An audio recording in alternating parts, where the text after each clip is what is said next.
সাম্প্রতিক সময়ে গোটা রাজ্য জুড়ে তৈরি হওয়া খরাজনিত পরিস্থিতিতে বিভিন্ন জায়গার কৃষকরা বিশেষ করে সবজি চাষিরা প্রচণ্ড ক্ষতির সম্মুখীন হয়েছেন, যার ফলে বর্তমানেও বাজারগুলোর মধ্যে নিত্য প্রয়োজনীয় সবজি একদিকে যেমন প্রয়োজনের তুলনায় কম, ঠিক এর পাশাপাশি অগ্নিমূল্যে বেচা বিক্রি চলছে।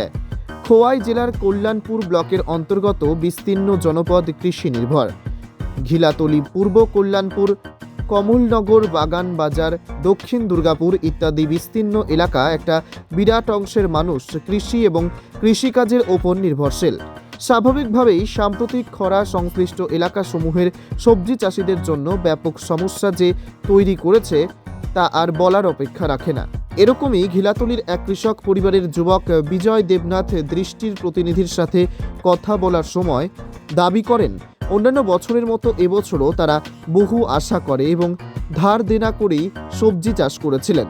তবে বিজয় আমাদের জানিয়েছেন, একদিকে প্রচণ্ড খরা আর একদিকে অনিয়মিত জলসেচ, এই দুইয়ের সন্ধিক্ষণে এবার শুধু তারা না, তাদের মতো বহু প্রান্তিক এবং বর্গা চাষিরা ক্ষতিগ্রস্ত হয়েছেন। কথা প্রসঙ্গে বিজয় জানিয়েছেন, অন্যান্য বারের মতো এবারও সংশ্লিষ্ট এলাকার কৃষকেরা নিজেদের উদ্যোগেই কাকরোল, পটল, কাঁচামরিচ, ঝিঙে, বেগুন ইত্যাদি চাষ করিয়েছিলেন।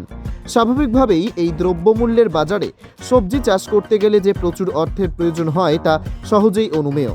পাশাপাশি সংবাদ সংগ্রহ করতে গিয়ে বিস্তীর্ণ কৃষি এলাকাগুলো ঘুরে দেখা গেছে মরিচ ক্ষেতগুলো প্রায় পুড়ে গেছে, কাকরোল, পটল ক্ষেতগুলো যেন কোনোভাবে টিকে রয়েছে। অর্থাৎ সার্বিক পরিস্থিতির নিরিখে একটু সহজেই অনুমান করা যায় এবছর এই খরাজনিত পরিস্থিতি ঘিলাতলি সহ বিভিন্ন জায়গার কৃষকদের প্রচণ্ড ক্ষতির মুখে দাঁড় করিয়েছে। আগামী দিনে এই সকল বিষয় কি চাইছেন? এই সহজ প্রশ্নের সরাসরি উত্তর দিতে গিয়ে কৃষক পরিবারের কৃষক সন্তান বিজয় দাবি করেছেন, আগামী দিনে যদি সরকার জলসেচের পরিধি আরও কিভাবে প্রসার করা যায় সে বিষয়ে উদ্যোগ গ্রহণ করে তাহলে কৃষি এবং কৃষক বেঁচে যেতে পারে। সত্যি বিজয়ের সুরে সুর মিলিয়ে দাবি আমরা করতেই পারি, সরকার সার্বিক পরিস্থিতির বিবেচনা করে জলসেচ নিয়ে সত্যি আরও পরিকল্পনা করে এগিয়ে যাক। আচ্ছা, এটার কি অবস্থা আছে এখন? আপনি তো দেখতেছেন আপনার এই খরানে টাইমে টাইমে জল দিতে পারছেন না, মানে মরে গেছে গাছ। তো এখানে তো আছে না, এলআই প্রজেক্ট সরকারের যে জল। হ্যাঁ আয়ে, এটা তো 15-16 দিন পরে পরে সিরিয়ার আয় একবার। আচ্ছা, এইটা দিয়া তো আর হয় না। তো তোমরা এখন এই জায়গাটার মধ্যে কতখানি জমি মানে মরিচ করছো? ধরেন না একখানি 5 ঘন্টা হইব। আচ্ছা, তো এখন কি এখান থেকে বাজারে নিতে পারো মরিচ? না নিতে পারে। কত এইটা করতে গিয়ে কিরকম টাকা খরচ হয়েছে? তো মনে করেন একখানি 5 ঘন্টা ক্ষেত করছি, ধরেন না 60-70 হাজার টাকার উপরে খরচ হয়েছে। কিছু বিক্রি করছো না? করছি না। তো এই ব্যাপারে তোমরা দপ্তরের কোনো কারোরে কিছু জানাইছো বা দপ্তরের থেকে কোনো সাহায্য করছেনি তোমরা? দপ্তরের থেকে জানাইছি না, কারোর কইছো না, আবার সাহায্য করছে। আচ্ছা, তো তোমরা এই যে চারা বীজ এগুলা করতে আনছিলা? এটা দোকান থেকে কিনে আনছি।